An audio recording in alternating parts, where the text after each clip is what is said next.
ये शंकर आनंद, बहुत बहुत शुक्रिया आपका। आगे भी हम बुलेटिन में आपसे अपडेट लेते रहेंगे। तो नाज़रीन, आपको बता दें कि जेएनयू के तलबा फीस में इजाफे के खिलाफ सरापा एहतजाज हैं। वजारत फ़रोग़ इंसानी वसाइल ने इसके लिए एक कमेटी भी तश्कील दी है।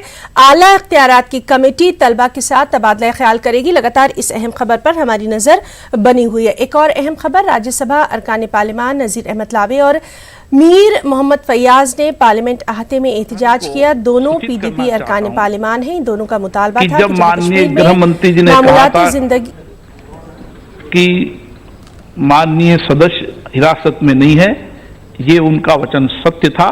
उस समय लोकसभा में उनकी हिरासत की सूचना नहीं थी। अब माननीय सदस्य की हिरासत की सूचनाएं मेरे पास लिखित में आई है। जब तक सदन में किसी माननीय सदस्य की, मैंने आपको मौका दिया, मेरी बात भी सुन ले, जब तक माननीय सदस्य की हिरासत की सूचना मेरे पास नहीं आए, सदन उसको हिरासत में नहीं मानता। दूसरा विषय, माननीय सदस्य प्लीज, माननीय सदस्य, मैंने बोला माननीय सदस्य, मैं आपसे आग्रह करूंगा, आप एक प्रतिष्ठित पार्टी के नेता हैं। तो नाज़रीन, हम आपको बताएं कि पार्लियामेंट की कार्रवाई शुरू हो चुकी है। लगातार ये हम आपको बराह रास्त तस्वीर दिखा रहे हैं और इस सब के बीच आपको बताएं कि राज्यसभा अरकान पार्लिमान नज़ीर अहमद लावे और मीर मोहम्मद फैयाज ने पार्लियामेंट अहाते में एहतजाज भी किया। दोनों पीडीपी अरकान पार्लिमान हैं। इन दोनों का मुतालबा था कि जम्मू कश्मीर में मामूलात ज़िंदगी पटरी पर लाई जाए, वहीं जम्मू कश्मीर की खुसूसी हैसियत का भी एहतराम किया जाए।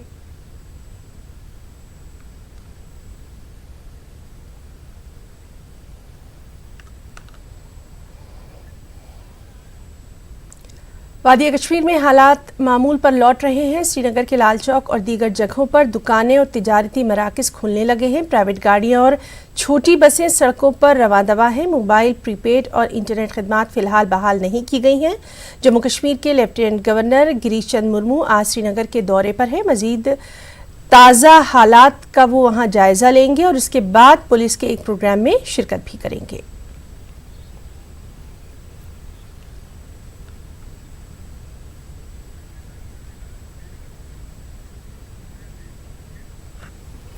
और चलिए हम सीधे रुख करेंगे वहां मौजूद हमारे साथी शबीर से। शबीर, आज का हम वहां हालात का ताज़ा अपडेट चाहेंगे। हालात अभी तकरीबन नॉर्मल हो गए हैं। जो दफ़ा 370 के हटाए जाने से पहले जिस तरह के हालात थे, तकरीबन वैसे हालात अक्सर अजला में अब हो गए हैं। अब नॉर्मल ट्रैफिक चल रहा है। ज़्यादातर जो हम यहाँ पे तकलीफ़ थी पब्लिक ट्रांसपोर्ट की, वो भी आहिस्ता आहिस्ता श्रीनगर में वापस आ रहा। बाकी अजला में तो तकरीबन नॉर्मल हो गया है। शबीर, जिस तरह से ये खबरें आ रही हैं, मोबाइल के ताल्लुक से भी जानना चाहेंगे, उसकी सर्विसेज का क्या कुछ हाल है ना। वो मोबाइल जो प्रीपेड सर्विसेज है और इंटरनेट, वो बदस्तूर बंद है और काफ़ी मुश्किलात हैं लोगों को, क्योंकि आप जानती हैं कि पोस्ट पेड सर्विसेज हर इंसान के पास नहीं रहती हैं।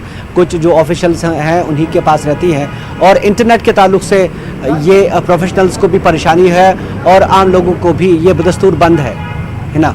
जी शबीर, बहुत बहुत शुक्रिया आपका ताज़ा अपडेट देने के लिए। आगे भी हम लगातार हालात पर नज़र रखे हुए हैं।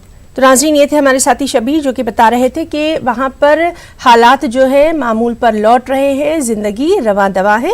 और इस सब के बीच राज्यसभा से खबर है, जहाँ कांग्रेस के सीनियर लीडर गुलाम नबी आज़ाद ने आज जहानी लीडरान को खिराज अक़ीदत पेश किया। ख़ासतौर पर अरुण जेटली, जगन्नाथ मिश्रा और राम जेठमलानी को याद किया गया।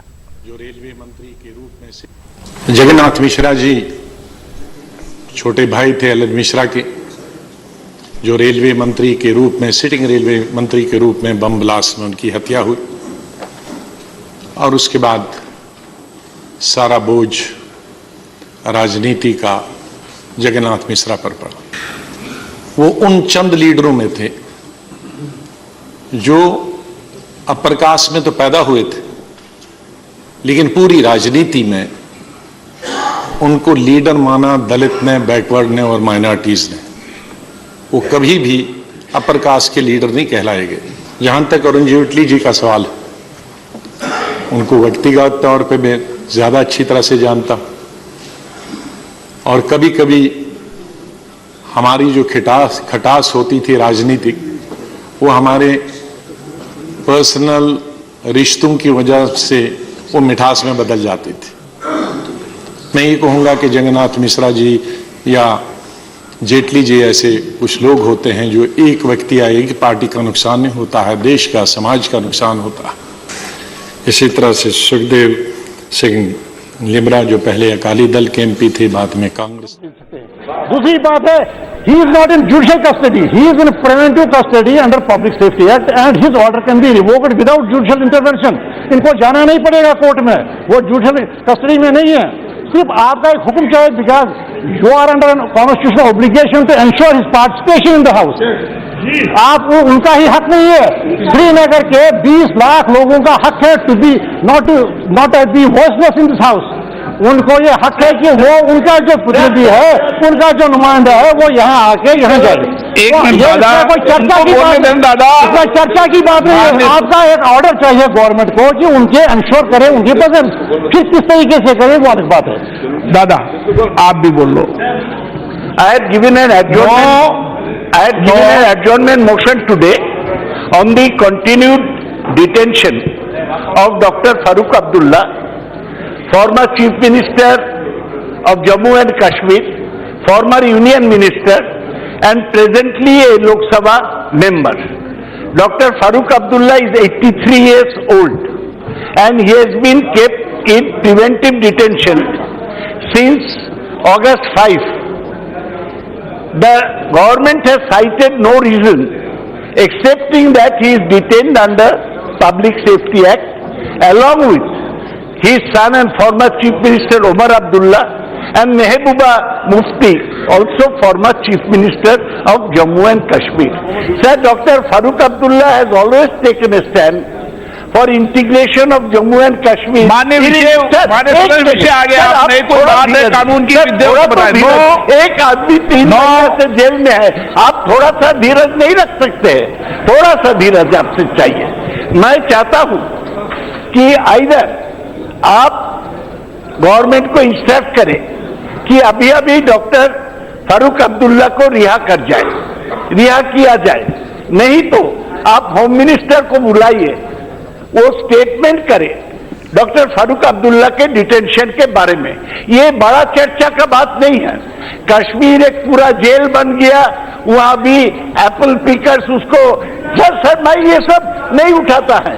यूरोप से एक कोई मडी शर्मा 22 आदमी को ले आया, MPs of right wing parties in Europe, हमारे हिंदुस्तान के एमपी नहीं जा पा रहे हैं कश्मीर में। ये सवाल डिटेल सर मैं उठाने चाहता हूँ।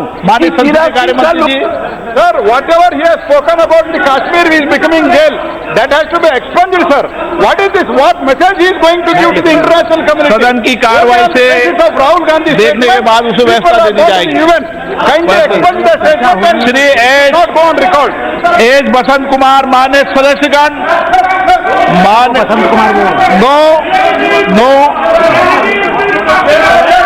दादा दादा दादा दादा ऑनरेबल हेल्थ मिनिस्टर, एक मिनट प्लीज बैठिए प्लीज मान्य दादा प्लीज मान्य सदस्य प्लीज मान्य सदस्य दादा प्लीज बैठिए मान्य सदस्य प्लीज। मैं मान्य सदस्य नाम लेके नहीं पुकारना, ज्यादा बैठ जाइए। मान्य सदस्यगण, मैंने आपको बिना नियम कानून प्रक्रिया के भी महत्वपूर्ण विषय पर उठाने की इजाजत दी और मैंने आपसे पूरा आग्रह कर दिया था कि इस विषय पर चर्चा करने के लिए बीएससी मीटिंग 1 बजे है, आप चर्चा करें। उस समय मेरी प्रयास होगा कि इस विषय पर डिटेल चर्चा हो। अब माननीय सदस्य 0 वर्ग एच बसंत कुमार, आपका विषय ले रहा हूं मैं, आपके रेस्पेक्टेड स्पीकर सर, आपके विषय भी, हाँ आपके विषय भी बीएससी में आप चर्चा करें, बीएससी पे चर्चा करें। Health minister, hello honourable health minister इनके बाद for some suggestion for the revamping CGH हाँ, हाँ, I देंगे। have some suggestion to ji make. जी जी, हाँ देंगे, जीरो और में देंगे, पक्का देंगे Arvind ji. Now, respected sir, अब नई भूमिका में आपको मौका देंगे। sir,